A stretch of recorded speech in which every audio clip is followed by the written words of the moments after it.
जब भी मैं भगवान के दर्शन के लिए निकलता हूँ, एक सवाल हमेशा मन में आता है कि भगवान के घर का रास्ता आसान तो नहीं होने वाला है। लेकिन अब धीरे धीरे ये समझ आ गया है कि ऐसा क्यों है। भगवान हमें सिर्फ बुलाते नहीं है, बल्कि रास्ते में ही पूरा जीवन सिखाते भी हैं। परेशानियों से लड़ना सिखाते हैं, आगे बढ़ना सिखाते हैं और कहते हैं कि तू चिंता मत कर, तेरे भी दिन बदलेंगे और एक दिन मैं तुझे भी बुलाऊंगा।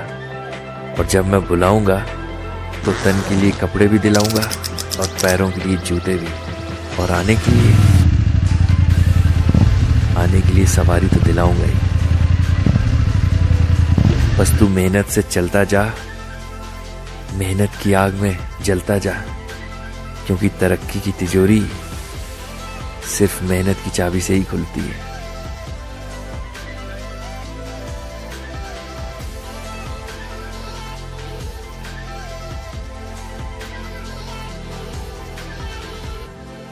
तो ये संगम सबसे बड़ी सीख ये देता है कि साथ आके ही शक्ति बढ़ती है।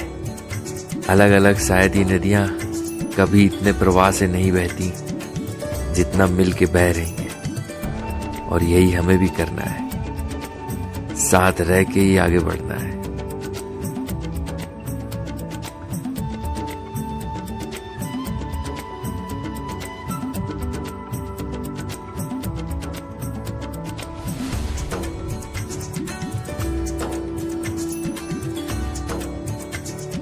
निकले भी हैं, पिछली बार 3-4 बजे निकले थे यार। अभी बस पता है क्या करना है हम लोगों को, जाना है बद्रीनाथ में, होटल लेना है और सो जाना है। फिर आपको दिखाने हैं दर्शन, और दर्शन बढ़िया अच्छे से कराने की कोशिश करेंगे। बट डिपेंड करता है भीड़ कितनी होगी वहाँ पे। भाई यहाँ पे तो पूरा किन्नौर वैली का व्यू है, पूरा किन्नौर वैली, ऐसा लग रहा है किन्नौर वैली में ही घूम रहे हैं।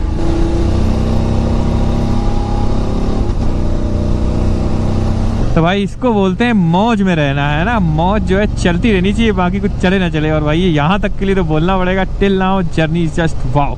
अच्छा, अब एक स्पेशल रिक्वेस्ट है, अगर यहाँ तक आ ही गए हो, वीडियो अगर अच्छा लगा है तो अभी आपको हम बद्रीनाथ के पूरे दर्शन तो कराएंगे ही अच्छे से।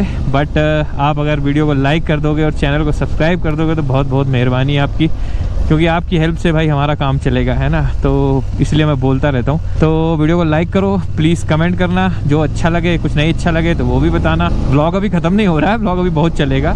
बाकी ये मेरी इंस्टा ID यहाँ पे जरूर फॉलो करना यार, है ना। यहाँ पे आपके सपोर्ट का फुल ज़रूरत है। तो शरीर अब थक के चूर हो चुका था, लेकिन मन वो नहीं मान रहा था। बस यही कह रहा था कि थोड़ा यहाँ भी रुक लो, रोज रोज थोड़ी ना ऐसी जगह दिखती है।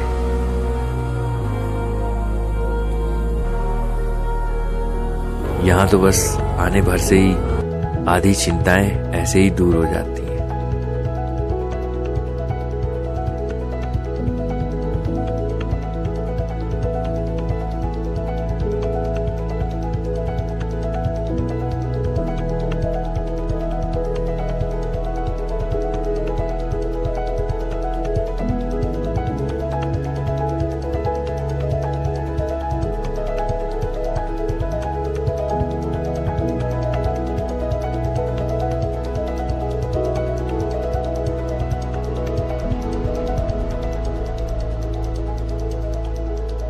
रोडों पे देखो पड़े हैं, हर एक फेरी टेल जैसी स्टोरी दिख रही है। अगर केदारनाथ और बद्रीनाथ के रास्तों को कंपेयर किया जाए तो भाई बद्रीनाथ का जो रास्ता है ना वो काफ़ी ज़्यादा सुंदर है, क्योंकि केदारनाथ में क्या है ना, चढ़ाई वाला व्यू बहुत अच्छा है जब आप पैदल चढ़ना स्टार्ट करते हो। बट जहाँ तक गाड़ी जाती है वहाँ तक एक तो भीड़ बहुत रहती है, और दूसरा उतना हाइट नहीं आता, तो मतलब नॉर्मल व्यूज़ हैं, अच्छे व्यूज़ हैं बट नॉर्मल।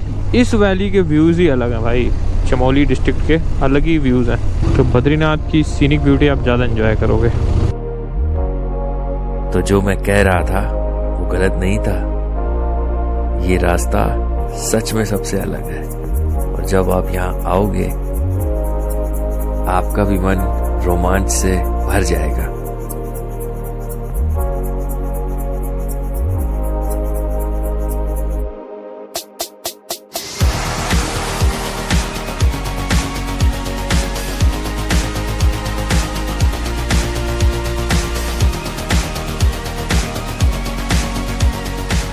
अब बारिश स्टार्ट हुई है तेज, और वो देखो सामने दिख भी रही है कि बारिश बहुत तेज होने वाली है। बिल्कुल आगे पहाड़ पे भयंकर दिख रही है बारिश। असली गेम स्टार्ट हो गया।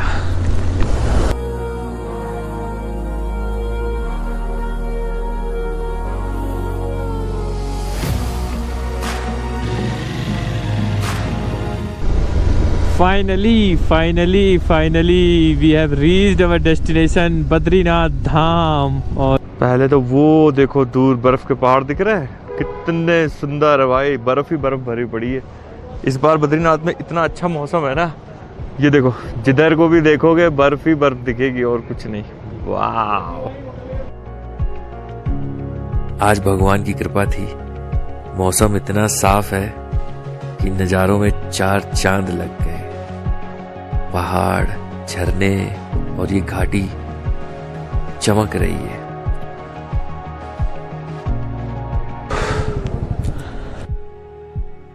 तो थके हारे तो थे, लेकिन फिर वही मन नहीं माना, तो निकल पड़े दर्शन के लिए। आज जी के आओ, अपन पहुंच चुके हैं बाबा जी के धाम में। जय हो बाबा बद्रीनाथ की, जय हो बाबा बद्री। बाबा बद्रीनाथ धाम एक ऐसा मंदिर है जिसको देखते ही आपका मन प्रसन्न हो जाएगा, चिंताएं दूर हो जाएंगी और दिल हल्का हो जाएगा। उत्तराखंड के चमोली जिले में 10,000 फीट की ऊंचाई पर ऊंचे ऊंचे देवदार के पेड़ों से घिरा है उत्तराखंड का सबसे खूबसूरत हिल स्टेशन औली, जिसको मिनी स्विट्जरलैंड के नाम से भी जाना जाता है। औली स्नो गेम्स और स्कीइंग के लिए पूरी दुनिया में प्रसिद्ध है। औली बद्रीनाथ धाम से मात्र 50 किलोमीटर की दूरी पर स्थित है और बद्रीनाथ धाम से औली पहुंचना भी बहुत आसान है। आप बद्रीनाथ धाम से लगभग 1 घंटे का ट्रेवल करते हुए पहुंच जाते हैं औली। अगर आप भी अपनी बद्रीनाथ धाम की यात्रा के दौरान औली घूमना चाहते हैं तो वीडियो में अंत तक बने रहना, क्योंकि लोकेशन बड़ी प्यारी है, बहुत अच्छी लोकेशन है। यहाँ से पहाड़ों के पूरी घाटी के अद्भुत दृश्य देखने के लिए मिलते हैं। औली से लगभग 3 किलोमीटर पहले देखिए ये पूरा फॉरेस्ट एरिया शुरू हो जाता है। इस घने जंगल में देवदार के ऊंचे ऊंचे पेड़ हैं और पूरा का पूरा जंगली जानवरों से बाहुल्य क्षेत्र है। जगह जगह बोर्ड भी लगाए गए हैं। मैं भी आपसे यही कहना चाहता हूँ, रास्ते में कहीं रुके नहीं, सीधे चलते रहें और औली में जहाँ पर रिजॉर्ट आने शुरू हो जाए वहाँ पर आप रुक सकते हैं, गाड़ी को रोक सकते हैं। वैसे भी ये पूरा का पूरा एरिया छावनी क्षेत्र है। जनवरी से लेकर मार्च तक यहाँ पर काफी बर्फबारी देखने के लिए मिलती है। पूरा का पूरा ये क्षेत्र सफेद चादर से ढका रहता है।